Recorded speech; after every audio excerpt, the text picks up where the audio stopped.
นมืดมือบ่บ่เมื่อยก็เมื่อยเด้อหากันลุกได้ตอน9 โมง ได้โยนปะเบียดอ่าวมาหิ้งภูเขาเบียดขายสักคนเขาเอ็ดแม่เขาได้อันเยอะสักนี้เด้องามเนาะ งามอยู่นี่เด้มันก็จะได้น้อยแล้วก็จะเป็นทำไมมดส่วนมันถึงสิแม่ เนาะถ้าจ้างเขานี้ก็ประมาณ 8,000 กว่าบาทถ้าจ้างเขานะ 8,000 กว่าบาทเนาะอันนี้หันเขาบ่ได้จ้างเขานี่คือค่าดองนะคะเจ้าสาวเป็นคนออกมาไม่รู้จะเฝ้าจะมาเบิ่งใหญ่ข้ามดีเนี่ยค่าดอกว่าเอาใส่ราคาติ๊กน้ำมันจุกแต่เป็นแต่อีกแล้วเอ้ยอันตอนอันนั้นละอันเอาออกแม่เฮ็ด2 ตับแล้วก็วางเบี้ยงกัน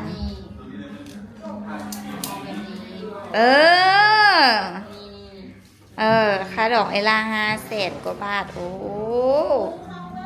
ไอทีมนี้เป็นอะไรต้องล้านบาทอะไรทีมโบไม่ใส่สะพายมัก4 โบแห้งเด้ออยู่ในเมืองอยู่ในห้องคุณอัน4 โบหันกะ4เอ้ยเจ้าสาวมักครึ่งนึงอันเจ้าสาวมักครึ่งนึงสีแดงเด้ยังได้อันที่เลือกเขาว่าพักเขาอะไรเขาเขียนกันอยู่ตอนนั้นเคยมันกะมัดดวงนิดา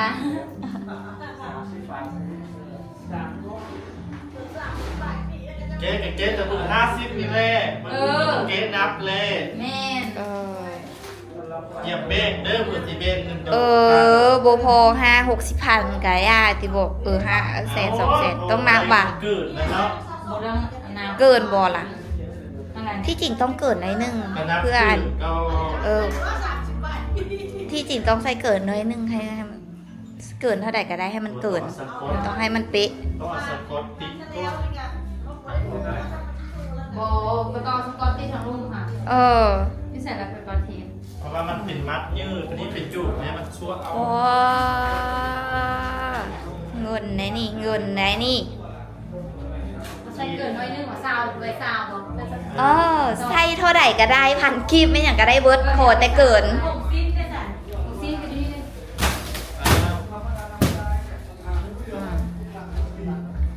อันนี้ส่งมาไม่ยากว่ะอันนี้ก็ Make in Thailand อีกแหละว่าได้มีการซื้อยุลาอีกเลยเนาะว่าได้มีการอุดหนุนดีให้เราเติบโตแล้วนี่ก็แนวนี้แหละมัดโบไส้แล้วก็แล้วย่างน้อยมันกะแบรนด์ของยาย่านี่ก็แบรนด์แล้วเนอะแต่เท้ามาดูมาตกลงปงกัดก้อนอันเจ๊คาโดนะเบิ้ลซีโบแม่ย้ายเท้าจนเมื่อยล่ะกระพุ่มปู่นี่ไว้บ่ไอ้กระพุ่มปู่นี่ไว้บ่ถ่ายผู้ไอ้กระพุ่มปู่ถ่ายเอามันเกิดโล่งโจงหัวถ่ายผู้หมดตัวเองกะมันบ่ได้ห่างง่ายๆเลยโอกาสแบบนี้หรือว่าท้าโปรโมทงานได้ทีบอกบ่ไหวทีบอกเอาอันสก๊อตเทปก็เลยไปแก้เมื่อวี่ลูกไอ้อันนี้เมื่อวี่ติ๊กอันนี้มาแล้วมันจะไม่ได้เอาลามกลางอินดาเป็นคนเฮ็ดได้นี่บางคนตัดดอกไม้ทุกดอกเนาะอยู่นี่ตัดมืดไผ่นับคาดอกอีแม่มาหรือว่าไม่บอกไม่นับบอกแก่เปิดในทะเลไปเปิดทะเลบ้างเปิดแล้วกะรับขดอกรับกะแม่มึงกะถือผ้ามาห่อผ้าห่อที่บอกว่าอันจุ่ห้าขนาด10 ปิดอันนี้นะแต่เบอร์50มีทางเทิงนี้แล้วที่มีเบอร์1เอสเกินเพราะเขาเอามา50 ล้านแล้วว่าเกินเราจะใช้เกินไปเกินงามเลยพวกงามยังวัดมือพวกงามก็ต้องเลยแล้วการคืนผ้าสีขาว เมื่อกี้อยู่กับตาหน้ากระ เริ่ ทาม เนี่ย เข้า ขายคนบ้านแม่ป้าจะเข้าหัน แต่ยังว่าจะน้อยจะฆ่าเนี่ยแล้ว เขาสิมาปูโฮม ดีฆ่า โอ้มาให้อยู่เอาว่าบ่บ่เพิ่นเพราะว่าสิมาจับอยู่ เอา เอา เนาะไอ้ นี่ เด็ก ก็ว่าต้นนะพัน สิได้เอาซ่าเอาไปเอามาไปเอา ปลูก ปูซ่านั่งนี่น้อง อันนี้แล้ว ซ่า เนาะ แล้วก็ปูโฮมนี่น้องเอา พากันนั่งกันโตแล้วก็ไอ้เดือนเป็น แค่เฮาพากัน วางเพจตัวเล็กแล้วก็เฮ็ดอันนั้นแล้วก็แล้วเนาะนอกแล้วก็แล้ว เพราะว่าที่ ไว้ ไหน นี่แน่ดูแล้วงามบอกงาม สีได้ยังขันไปอยู่2 คนเขาเทื่อละ2 คนวะงามนี่อันนี้คือ เบิ้งกับเบิ้งแปลงสถานนี่บ่นี่ถ้าเกิดจะสร้างข้างหลังนี่ แม่น จะสร้างที่นี่ อืม สร้างกันยังมาจะนี่บ่เห็นว่าจะมา ต้องเท่าไหร่ให้พิซซ่ามาก้อนจังสิ เอาพวกมึง ยังบ่หันออกจากอีกดอก เป็นหยังคือบ่ฮู้ก็ว่าเลยได้จัน แล้วก็มูยู่แล้วก็ว่ามันคานแต่ว่าเราก็ มันคา มื้อนี้จะ มัน คา มันค่าอีกงานหนึง มันคายังไงนึง ตอนเนี้ย เราฮู้ เขายังกินดีกว่า พันจะเป็น เก็บกันมากกันแย่ มันยัง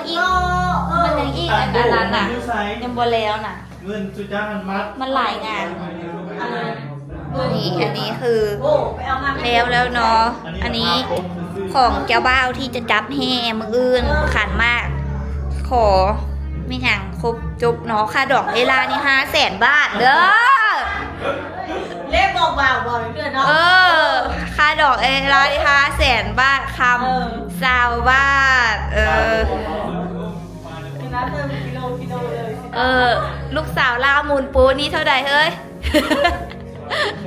ได้น้อยสอง อัน โต นี้ ไก่น้อย2ตัวพอ มีการกางตัวต้องกางเต็นท์อะไรได้กินกินโด่งนะปีนี้นะอุ้ยเฮ็ดอย่างอันนี้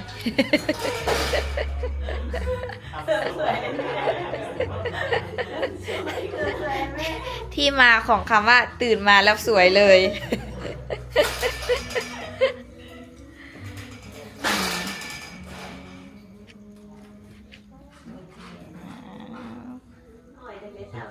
ดื้อมันเจ็บดื้อ แม่โบได้กินแล้วตัดส้มป่าอื่นนี่ มีพัดลมน้อยแม่เนาะเอามาจี้ไส้น่ะ เดี๋ยวนี้โคที่มันกระพกอยู่ในโดย อันลืมเอามา ไม่ทราบเด้มีแต่พัดลมน้อยล่ะอีตะวันแบดมด นั่นแหละแล้วหน้าแห้งหลายเดี๋ยวบอกว่าเป็นฮอตซีพุ่นวะ แบดมดคืออะไรนะ ดี แบดมดนะ ว่าเละ บริษัทดุดแล้วคือซิปเทปเวิร์ดทุกอันน่ะใหญ่นะสันนี้ กาย ได้แล้วอีกยาวมาเติมออกมาดีเดคางหอยเดสีคืองามที่ย่อยที่ย่อยไป ย่อย ถูกกระเต้งหน้าเต้ง สไปซองตูดสีไปเฮ็ดผมแล้วก็สีออกมาแล้วก็สีมาก้อนแล้วมันสีมาจัดฟงจัดไฟมาเบิ้งสถานที่ตรงแผนที่เราแล้ว พวกเขาพวกมาเลยเยอะ เออ พวกเลยบอก ยัง ได้ไม่รู้หลอดเนี่ยตอนนี้เขาไปซื้อไหน ต้องซื้อมาต้องมาอ่านทั้งรถ ซื้ออย่างเราแห้งหานขายส่งก็ค่ะ เดี๋ยว พวกเราเอามาอ่านทั้งรถเอซิเพื่อนเราพูดอีก วันนี้งานออกไปจากเพื่อนแล้วซื้อตัวมา เดี๋ยวบอกลากันอันไอรี่มืออื่นเจ้าเอากรอบฮูปมานำเด้อกรอบฮูปอันเจเอซี่ฮะนะกรอบนึงเอาสีขาว เขาสิซื้ออันนึงสร้างภาพบอกแล้วส่งแผนที่เรียบร้อยแต่ไอรี่เด้เฮ้ย มีภาษา รักษาหันก็เฮ้ยก็ได้เมียไม่ได้เมียไม่งามเลยเดี๋ยวนี้ค่ะ บิลลี่ยังไง บอก จะสร้างภาพเหรอ โอ้กะสร้างภาพแล้วเนาะกระทายหูปบางงามเนาะเจ้ากาลองมืออื่นค่ะเพื่อนกาลูกมือเพื่อนกับแฟนเพื่อนอันคันมาบ่มีนักร้องขนาดกาอันให้จัก200,000ก็ให้แฟนเพื่อนขึ้นร้องได้เบิร์ดเพลงอันไปฮับร้องงานดอกเดย์ บอก ให้ไปเลย โอ้เฮ้ยผู้นี้ผู้จุบผู้ดีได้เลย ให้ไปเลย ก็บ่ฮู้คือว่าไทยทางแข่งเวียงจันทน์เพิ่นน่ะ เป็นนักร้องพร้อมเป็นสร้างภาพพร้อมเนี่ย บ โอ้ยสีเล่าให้ฟัง อันกินเลย บอสีเล่าให้ฟัง เออ ทำอินฮะนะไอวิลลี่นี้อยู่คนเดียว เอ้ยหลังจากที่ปากกับผู้เก้าฮะนะอยู่คนเดียวแล้ว อันผู้นี้ฮะนะมาเปลี่ยนเพื่อว่าเปลี่ยนพนักงาน เปลี่ยนพนักงานแล้วก็อัน ปิ้งกันใช่ไหม ปิ้งค่ะ เออ ตอนกูไปอันอาหารกะโบเมนอัน ยังบ่แม่น ยังโบเมน ส กู ถา ว่า นะยังไม่ชัดเจน แต่คิดในใจกูว่าแม่นแล้วนะ คนอีหยังเนาะป้อนข้าวป้อนอย่างให้ลูกอีกได้เอาผู้ป้ายเลยมีลูก เอากับฝ่ายเอลี่เดซันมีลูกคุณนึงหูความแท้หูความว่าซ้ำน้อยก็ตะวัน4 ปีหูความแท้หูความว่าก็มาปิ้งกันเลยลูกหันน่ะกระติดแม่ก็พ่ออีกเดี๋ยวนี้หางามเลยงามว่า เนี่ยก้าวสะไทยกันเลยมันเถอะ กระแทกว่ากระดิ่งอะเดกับน้องไก่เพชร เนาะแม่ กระหยุ่มกันยั่ว น้องไปก่อน น้องหมดเด้ง แดงหยังไก่เพชร บ่แม่อีกบ่อายสองนะอายของเกิดเพชร ว่าบางอย่างเท่ากระรับเป็นรับเนาะ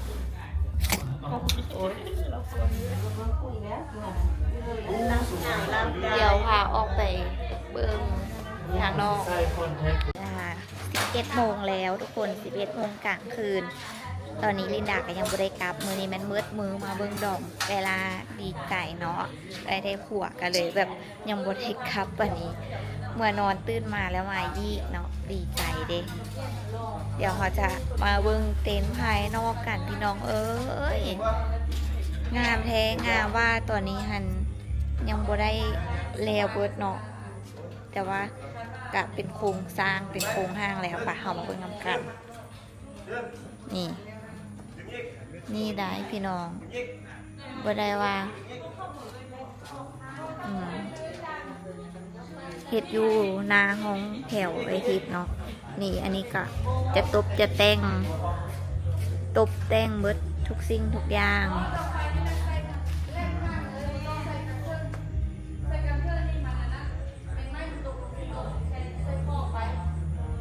ท่านนี้กับพอดีแล้วเนาะไปงานแห่งกับท่านนี้เนาะใช่บอกว่าไหน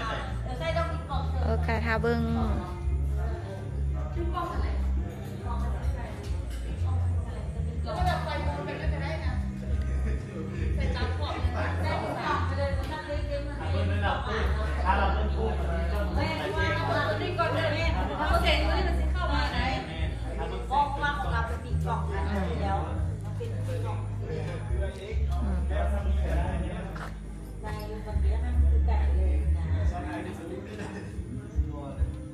ทีมงานตกแต่งถ